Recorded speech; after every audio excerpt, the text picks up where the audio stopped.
Hey, what's up? This is Dustin from BGE's Tabletop. We have a really awesome VideoCast episode coming up. I talked to Sam about the tabletop hobby space and how we bring people into the hobby and how Monopoly is an excellent tabletop game. Maybe controversial. You'll have to tune into the conversation to hear more. But today we also have Jay coming by the store from Cardboard East, so I'm excited to see him today. We'll talk to him just briefly, but then we'll get into the VideoCast episode. So we'll see you in the episode, and thanks for tuning in. Yeah. A video. Jay from Cardboard East. Check out his channel. Hi, this is Dusty from Board Game and Education at Tabletop. Check out his store. See you later.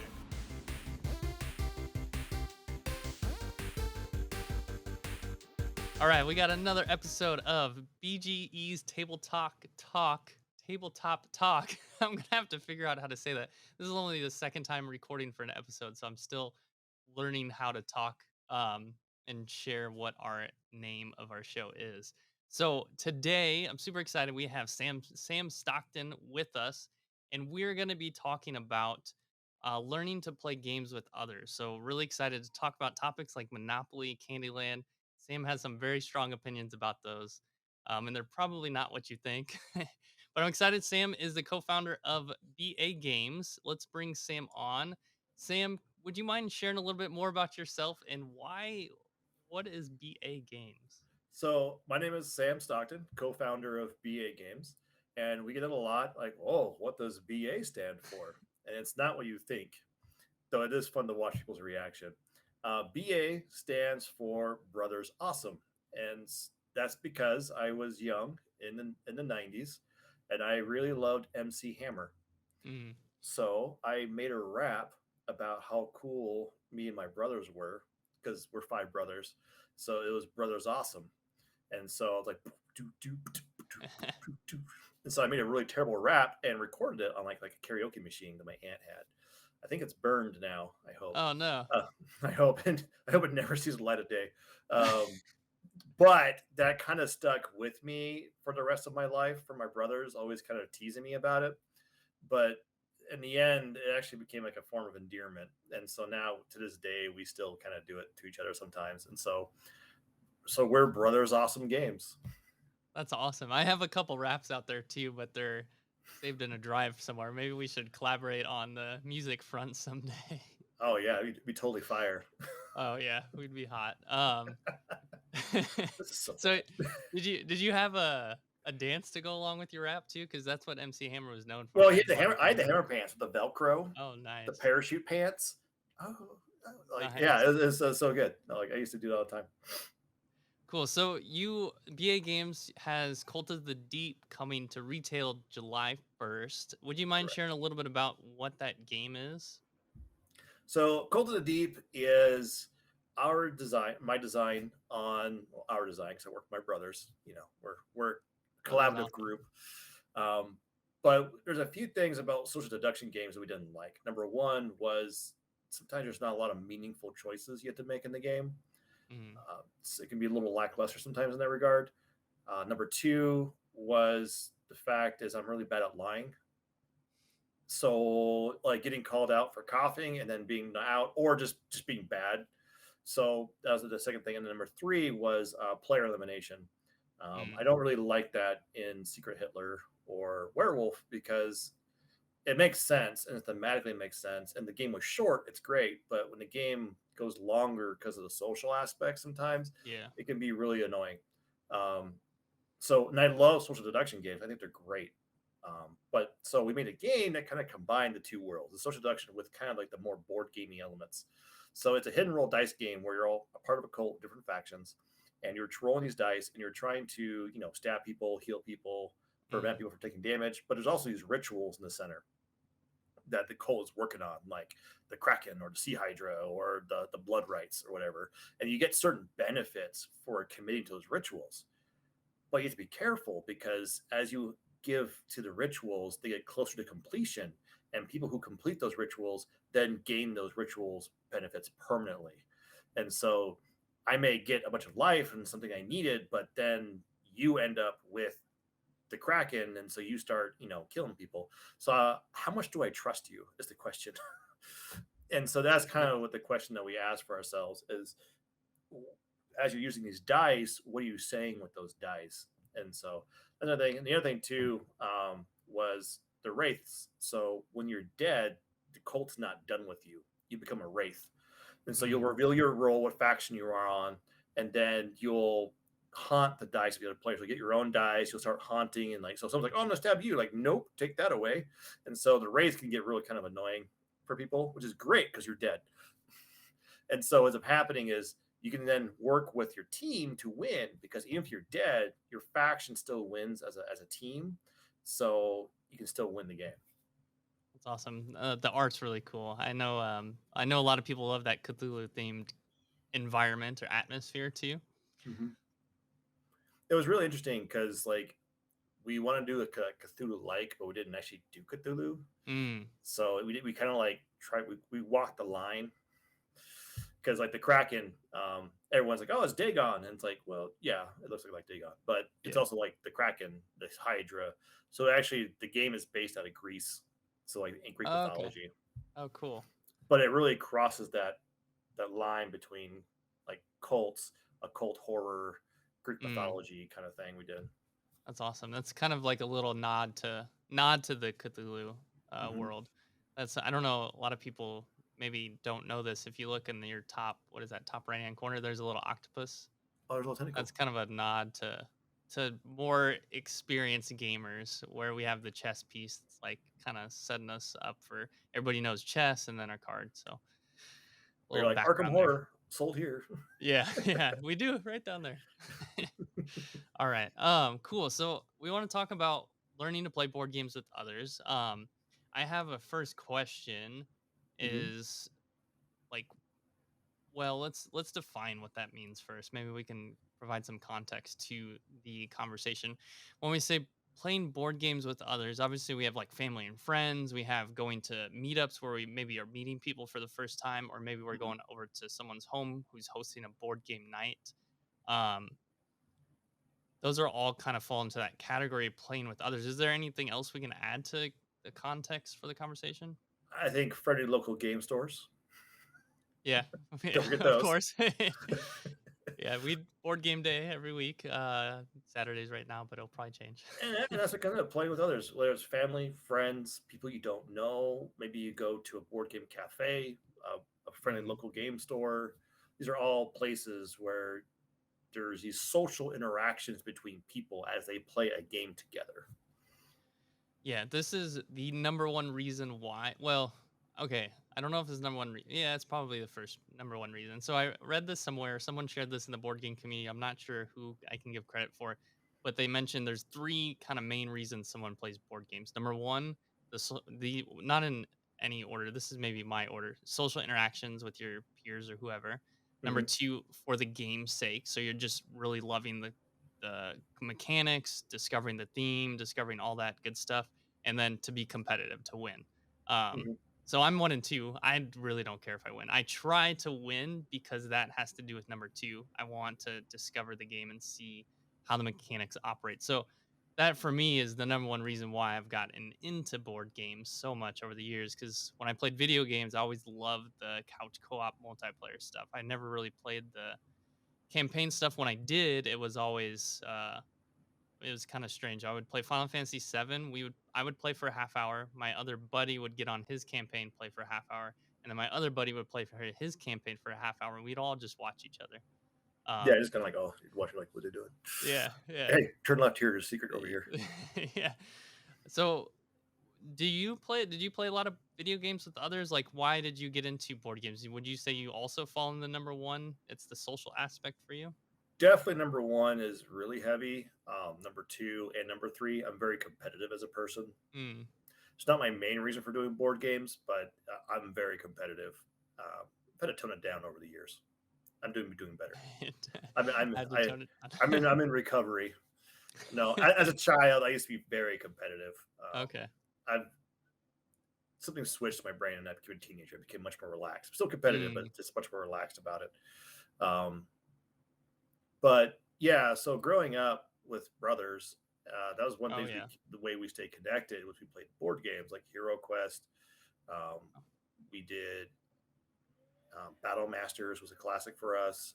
Axis and Allies. Um, we always loved like the more war game stuff. mm, Played Risk, oh yeah. and so we definitely leaned that way towards a lot of our stuff. But Hero Quest was a good one, and so board games was how we interact with each other and could actually be on the same level, even though we're different in terms of where we're at and being able to actually compete in the game. And that was very Right. competitive, so I didn't like losing, but it still provided that common medium by which we could actually interact with each other without having problems or causing issues or whatever. It is a common medium that we could actually do something together for entertainment. Mm. Yeah, I think that's it's really interesting. I'm now thinking back to when I grew up and played a lot of board games. You mentioned Battle Master. I was just talking to my cousin about that yesterday. And I'm gonna make a TikTok about it Battle Masters is soon. amazing. I love Battle Yeah. Masters. It was like, well, my cousin and I, we were a little bit too young. His older brother's the one that had it, and we kind of didn't really know how to play. But we did play a bunch of Risk growing up. Risk was like a huge game for us. We'd stay up until like 4 or 5 in the morning playing Hmm. Risk. But yeah, I think that really that aspect of interaction and being with others is really important, and games provide that opportunity for a structured environment for that. Especially, I mean, as a kid, right? Hmm. You might have like your cousins or your friends, and you're kind of looking for something to do. What can you do together and have those social interactions instead of maybe just sitting there on your phone, which is a big thing today. Which I don't have anything against games on phones, but um, I'm down with games on phones, but yeah. like you said, as that interaction, a common medium, and the thing is that's something that we've been doing recently. That's been down for thousands of years. I mean, they've like my brother wrote an article about this because he's a total history nerd, which we all are, but to be fair, but he wrote an article about like games in ancient Assyria and Egypt, and the common consensus is they were used by like traders and merchants and stuff as things to deal Mm, with people in different lands would be able to play the same game. So it's a commonality between people who from two different worlds per se, and they're just able to interact. It's really interesting.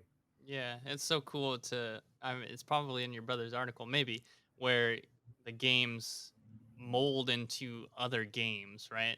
Like Hmm. chess is. I don't know. I mean, I don't. I'm not a history buff. I like history, but I don't know where chess exactly started. But I know there's Chinese chess. There's the. I feel like there's like a Middle Eastern version of chess, and then there's the There's a lot Western. of versions when you go back to the historical records. Like chess as we know it today is it's fairly old. It's very old for a board game, but it had different versions before it was solidified to the current Mm, version. There's even rules that have been changed in the last century or so. Like there's a rule in chess that almost no one knows about. It's called en passant. It's when you pass a mm, pawn, the pawn can intercept diagonally, and most people don't know that rule, but it exists in official chess. But you play with other people, and if we did was like the oral tradition, that rule would go away. No one would ever know it existed. And so games change over time until they're written down. And even then they get modified over time. So it's kind of interesting. it'll be it'll be cool to see. Well, I guess I won't see it, but 1,000 years from now, like what board games have stood the test of time and like are classics? Will Cult of the Deep be there, and people will be like Golden changing the Deep, rules of it? Wingspan, Catan, Gloomhaven. Gloomhaven. Gloomhaven is Gloomhaven. a classic. Gloomhaven might may become like the new kind of D&D type where it has, or Magic the Gathering too. It's D&D the new started. Hero Quest. Yeah, like well, but Hero Quest it died off, right? They remade it, but they didn't kind of keep with the brand. Was that because it lost its company? Do you know you have a history of that? We're kind of getting off Well, topic, but if you so know.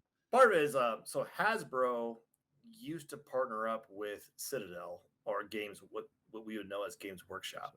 And Mm, so that's why Battle Masters is actually the minis are from Games Workshop, but the game was from Hasbro. Hasbro. And Mm, so I'm not sure how much they worked on it with each other, depending on what it was.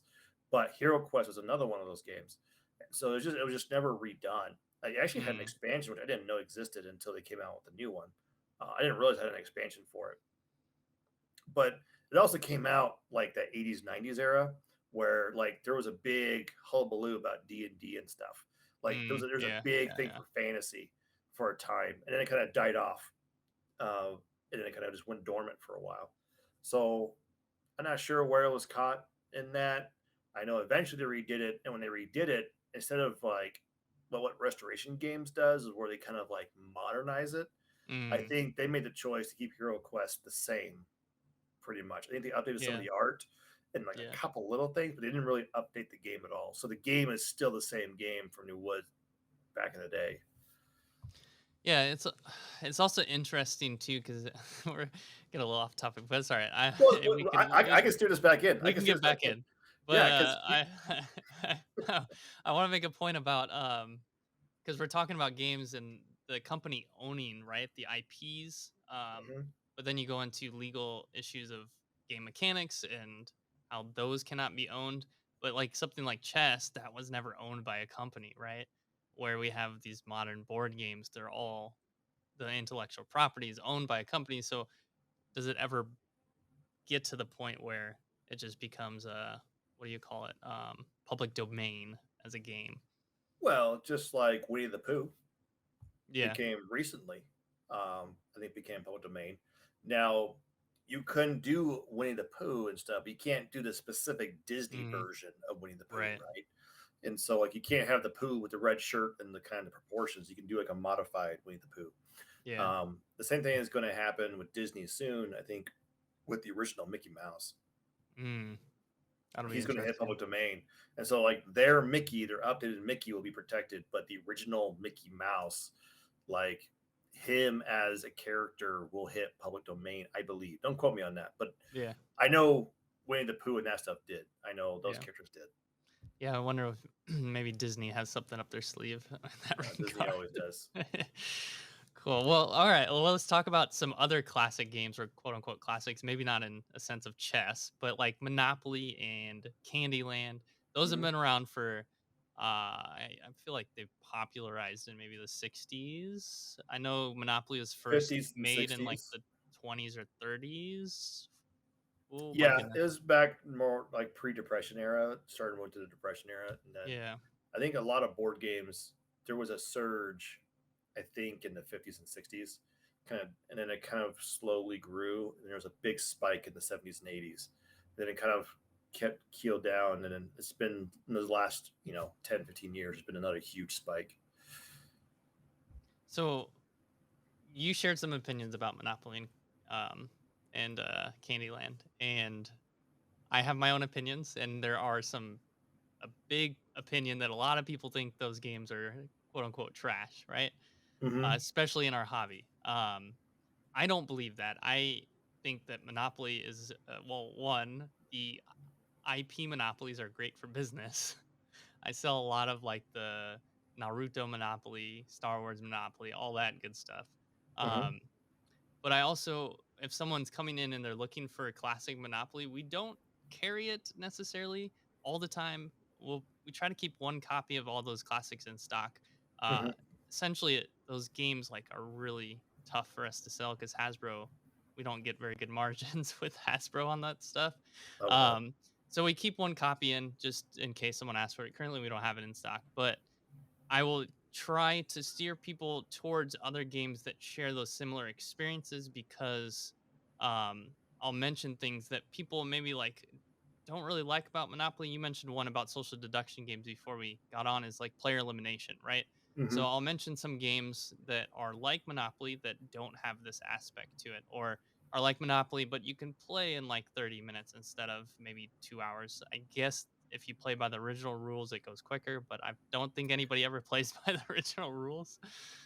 We used to play the game in our economics class in high school, and it was a 40-minute version. Okay, yeah. We would just bust out a game of Monopoly in 40 minutes. That's another interesting thing that well, let's not go too far off topic, but I do want to mention this. There are the table or house rules of games. Like Monopoly's been Mm-hmm. around forever, so there are so many house rules now. Oh yeah. But Oh yes. what do you think about Monopoly and Candyland? I think Monopoly and Candyland are great games. I don't care what the community says. I think they're just wrong on this point. Now, I'm not saying they're a great game for you. There are a lot of people like I don't necessarily like Monopoly. I don't. I don't. I personally do not like Monopoly. I don't like Candyland. Mm, But when I'm playing with a 3-year-old, Candyland's a great game because they don't really do interactions very well. If you've ever hang around a 3-year-old, they're cute and adorable usually, but they can throw tantrums or they can throw fits or they don't understand taking turns. mm, And that's where Candyland teaches taking turns. Oh, I flip a card, I do an action. Like they're learning the very foundational basics of a board game. But is there any meaningful choice? No. And if you're a 30-year-old who goes to buy Candyland to play with other 30-year-olds, I hope your house ruins some things. yeah, you But mentioned another Candyland game. Maybe share that in a oh second. yeah, I think that was it might be Smirk and Dagger. Don't quote me on this, but it might be Smirk and Dagger, who I love that company to death. I think Kurt's amazing. But in that game, you're going through Candyland, and it's more like a war. So like you each get like gingerbread men, and as you take wounds, you tear off limbs from your gingerbread man, like, and you lose your gun drop buttons and things. And Oh, so like, jeez. but you get like bazookas, and you get like candy cane chainsaws and stuff, and like you're like trying to get through like to save the princess from like the evil king and like Count Chocolate. Oh, he's so evil, and so like you're doing all this different stuff. So like that's a very different version of Candyland. But like Candyland's not a bad game for a 3-year-old. It's a great game for a 3-year-old. Do you want them to play Splendor? Yes, but they're not capable of playing Splendor. When they're 5, some kids can handle it. Yeah. We recently introduced our kids to Splendor. Okay. Um, they will never win against us because Mm, they haven't learned it, but they're getting the basics down. Like I want blue sapphires. I can take one and then 2 other ones. Or if there's 4 or more, I can take 2. Like they're learning that that's the level they're at is learning just the basics of like just gaming.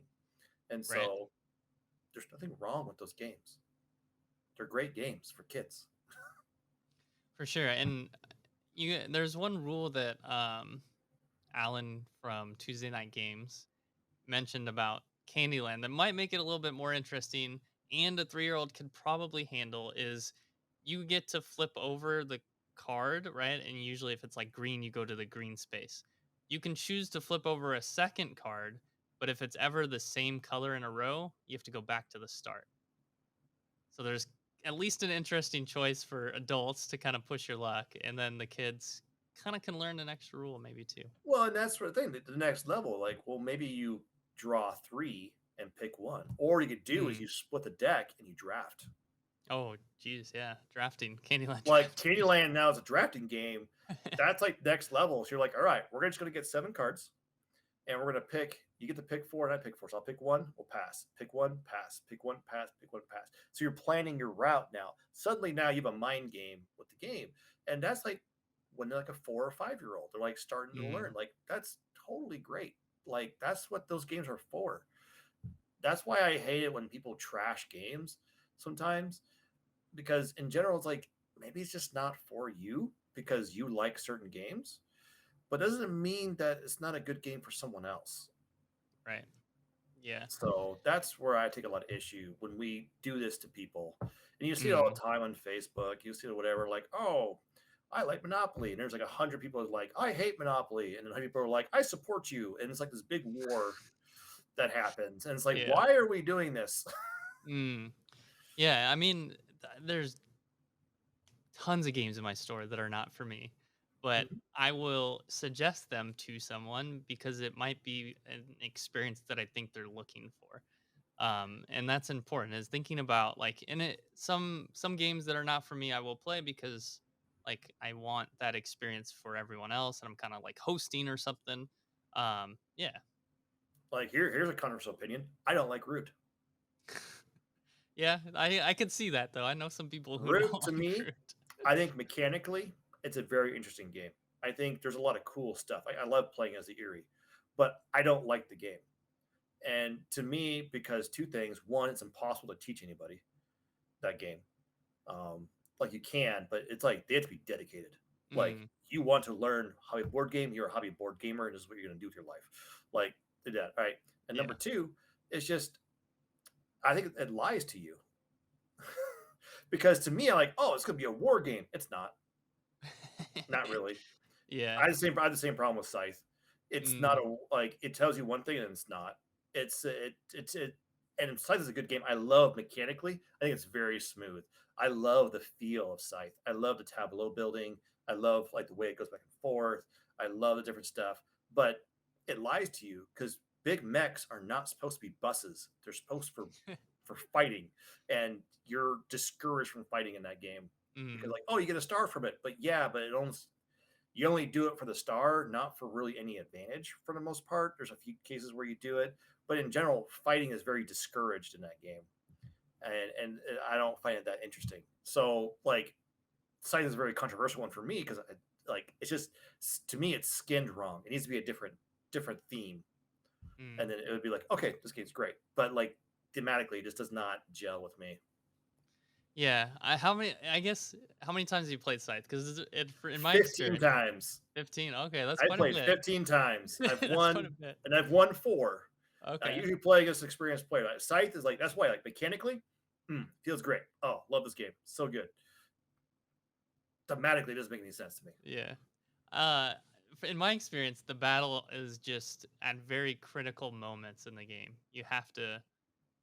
See, Well, maybe but not you have always. a giant stompy robot, Yeah, you and should you be. like, oh, I'll drop some villagers around this spot so you can't get it. Like, oh, so if I want to go through there, I get to lose all my popularity, which is Yeah. not necessarily easy to get, and it's my score multiplier. So Mm. how come these little villagers are you throwing into harm's way? Like they're not part of it. Like they're in no man's land, and you're like, go villagers, stand in front of these giant robots. And it's like, Yeah. dude, if you're gonna do that, why am I being penalized for you throwing your own citizens into the middle of a combat zone? I'm sorry. Yeah, I guess that makes sense. The background Because story. people give me like the Cold War thing. Like, no, it's not a Cold War. We're blowing each other up. Yeah. Like, I could blow you up. That's totally fine in the game. But no, it's not a Cold War. It's just thematically doesn't make sense to me. Mm. So no scythe for new gamers either. I will play Scythe. I will play Scythe. As I said, like for some people, Scythe like it hits the spot, it hits Mm, where it's at. And I have a few buddies. That's why I played it 15 times. I didn't want to play it. They wanted to play it. And you know what? That's the level they were at. That's what they loved. And I'm willing to make that choice to help play with them. Like, that's great. I found ways to enjoy the game myself. I enjoy the Tableau stuff. So I'm always trying new little things to Tableau and things. So, like, it may not be a game for me, but it doesn't mean it's not a game for someone else. right. Right. Yeah, Which is scythe why I is won't a game trash for me. Scythe. I just think it's just mismatched, in my opinion. But Mm, if someone's like, I love Scythe, I'd be like, you have a bad opinion. Like, no, I'm not going to say that. yeah. Right. Cool. So let's talk about. So we talked about like kind of getting into different games or different games for different people. What about going to a like meetup or you're going to game night for the first time? What should one the host keep in mind, and then two as a guest, what should you keep in mind? So if you're a host, if you're hosting, you need to keep in mind who's coming, and you need to know and be prepared. You don't just know, but you get to be prepared for different eventualities. So, like for example, in my board game library over here, yes, over there, right there, Nice. I have basic stuff like I have like a Candyland. I just bought Magic Mountain from Amigo. Great for kids because you take marbles and you're trying to get Mm, them down different tracks. And you're trying to move the students down without getting the witches. Great game. It's fun. Kids love it. I enjoy it. Game takes 10 minutes. It's great for kids. Just like this is great. King of Tokyo, right? Very easy, smashy stuff. So, it's simple. It's Yahtzee, but with much more anger. And so, like, I have some simpler games. I have some like very basic games from Fantasy Flight back in the day. These have what's called a silver line of games. They're mm, small boxes, and some are heavier than others, but they're like really good, like intro games to like different things. Very good for 4 players, 3 players. Very simple, fun, get it done. But then I also have like bigger stuff, like I have Ankh and Rising Sun and Blood Rage with all the bells and whistles because I love war games. Yeah. Yeah. And so, like, I have those kinds of games and everything in between. Like, I have a Splendor. I also have, oh gosh, what's the other one? Like Taverns of Tiefenthal, Okay. Everdell, Energy Empire, but then I also have Kill Dr. Lucky. So I have a wide variety. So when I host game night, depending on who's here, I can be like, "What are you familiar with? What games do you know?" Like, well, I've Mm, only played Monopoly. I'm like, okay, that's cool. Splendor might be your speed because you're building this engine and you're doing it. It's a very easy concept, and the yeah. gameplay is very smooth. And even if you don't know what you're doing, you can still get the concept of getting gems and buying stuff. Like Yeah. it's a very easy, smooth way of playing the game. So, which is why I highly recommend Splendor or Century Golem to people if Century. they're just starting out. Golem Yeah. edition, not the Spice Road, because it's got the Gotta be cool cube. Gollum. It's got to be Golem because one, it looks cuter. Two, Golems and fancy are better. And three, it's got the small like plastic rocks, crystal things, Yeah. which A are little so much better than the cooler than spice. little cubes. Like no, Yeah. cubes, no, makes no sense. But crystals make sense. Whereas cubes, people get confused. Like, oh, cumin, is that yellow? Yeah. It's a cube. They don't I know. call the are they brown? I call them chocolates. Is it chocolate in the game? Oh, in No. Splendor. I'm thinking of Splendor. Yeah. Yeah, Splendor the chocolates, the onyx. Yeah. I call Yeah, it chocolate. yeah, but like, Oh, ketchup and mustard. I call them ketchup and mustard in the Spice it's, Road. yeah, but to me, like, it's a like great game, and then thematically, it's all kinds of cool. I have the option for Century Golem, so I take the Mm, Golem one because yeah. it just makes more sense with the components. And so when I'm teaching a player, they're not trying to be like a spice is a cube, Mm, okay, and if they're not used to it, they're like, I don't. Okay, I'll just kind yeah. of go with it. And A so it's another cube. leap they have to make. Whereas, oh, golems require crystals. Crystals are literally the components in front of me, and they're Yeah. the colors that match, and it makes sense. And so it works Yeah. better for people. That's something I've never really thought about is cubes are not a normal board game component that people are used to if they've only played like Monopoly or Candyland or something like that. Euro gamers are very, very comfortable with it. But that's another thing. Mm, That's why I like Everdell's components. They make sense. Like you're learning the game. It's like, oh, pebbles are like literally little pebbles. Like mm, amber is these little amber looking pieces, and the wood is literally these little logs, and the berries are like squishy berries. So not only they're tactilely just better, yeah. visually you don't have to guess. It just Mm, is, and so it's right. easier to teach the game for people who are not as familiar with Euro games. For sure. All right. So we talked a little bit about what the experiences or different games for different experiences, different people, and a little bit about like what to do as a host. How about before we go into our game that we're gonna play? What would you suggest to someone that is maybe looking for picking up a game or looking for a game to play at home with their family? Like, what should they keep in mind when they're the one tasked with finding a game to play? So that's always a tough one. Is like trying to pick a game out that everyone's going to enjoy, and you just gotta try and do your best to get the information. If you could know their game history, that's the best way Mm, to usually tell if they're going to like a game or not. And then just figure out how comfortable, how familiar are they with board games in general. If they say like, "Oh, I love Uno and Egyptian Rat and Hearts," okay, trick taking games may be in your okay. future, and there's a Mm, lot of good ones like Gudetama. I taught my kids that one. It's great because it takes trick taking and it narrows it down so there's no suits anymore. It's just numbers, but it's still quite a bit of fun. It's quick, it's fast, and kids can make choices in that game and they can get satisfaction out of it. And so that's like a really good, simple, like trick taking version of the game. right. So know what you're familiar with and try to build on that because there's usually a board game for you for anyone. Like there's so many board games. Yeah, there's so many. There's so many. I always like to share that there's thousands that come out every year, and there was There's only more than just the top 100 of yeah, BGG. There is yeah, a whole world of board games. so many.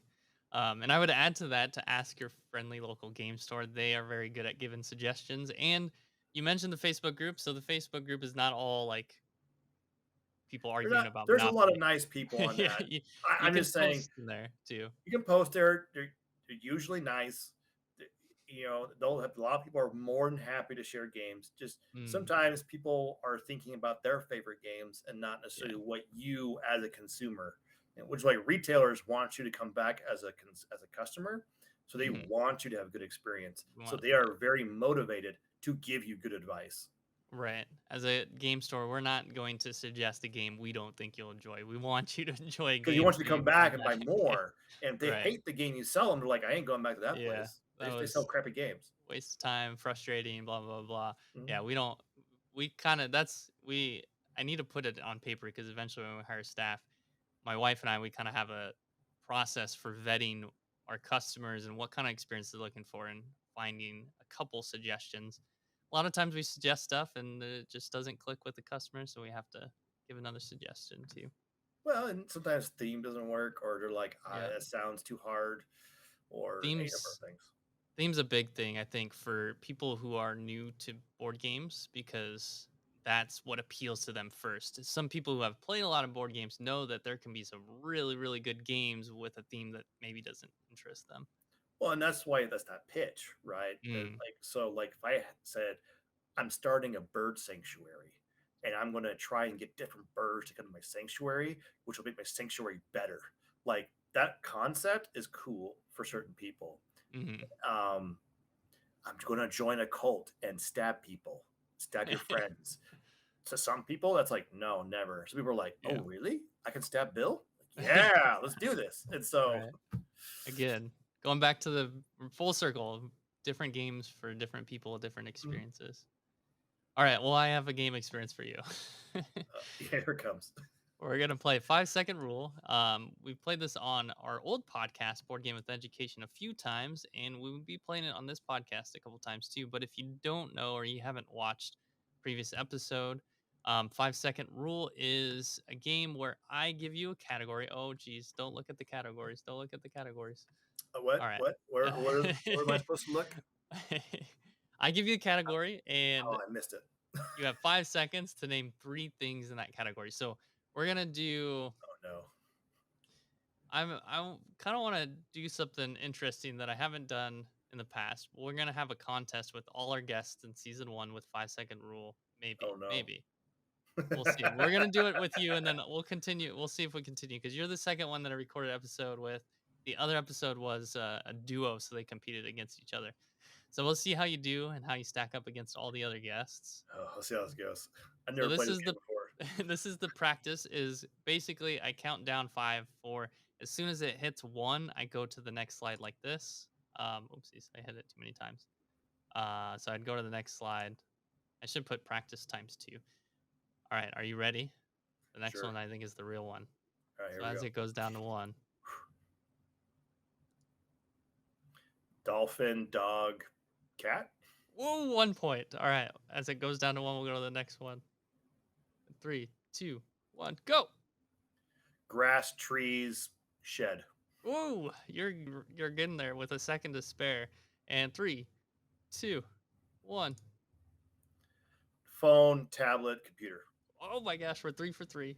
Three for three. You said you weren't good at these games. Three, two, one.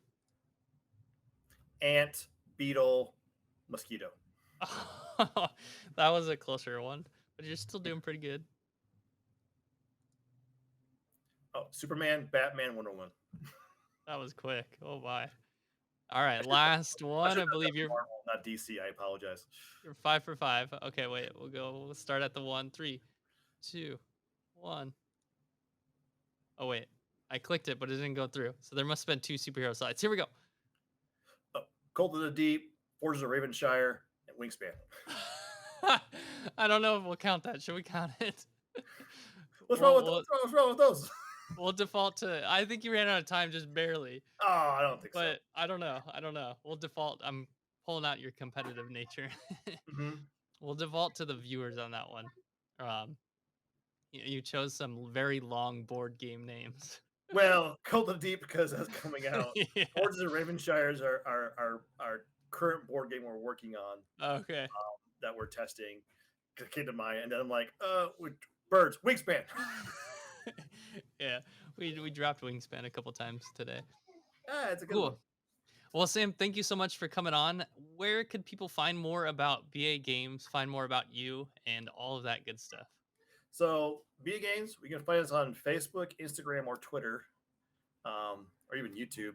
It's BA Games Co. So B as in boy, A. So Brothers Awesome Games Co. or Company Co. So you can find us all there. But our website is bagamesco.com, not www, just bagamesco.com. Yeah, you can find us all there. Find us on Facebook. We have a group and a page, and just kind of chat. And you'll probably see me around in multiple, like the board game groups and stuff. I'll be floating around somewhere. Awesome. And I see your website, your blog seems pretty active too. I know you have a couple blog posts on there, so that's really cool. So we try to do it weekly. Sometimes we miss it because like the Origins, there's a lot going on. Because we're trying to get Cult of Deep out the door. Right. Make sure that all the backers got it, and that retailers know it exists, and getting retailer orders, which has been very good actually. Awesome. Retailers have been very appreciative. And there goes my daughter. That's right. Cool. So yeah, we're pretty active on the blog. We have a monthly newsletter, which we're getting rebooted out. We've been a little less than monthly, been like bi-monthly. Okay. Then we're going to get back to being monthly, and it's mostly just news ideas going on with us. I will probably be starting a dev blog soon for the Ravenshire. Nice. It's a completely different game because Cult of Deep is dark and stabby and full of vengeance and delicious hate towards your opponents and friends. But Forges of Ravenshire is you are cute animals forging items in a town of Ravenshire, and it's a dice worker placement kind of game. So you're running engines and doing things. So it's less vindictive. Yeah, that's all right. That's cool. I'm excited to hear more about that too. Thank you so much, Sam, and we'll see you around. Thank you for coming on the show. Thank you.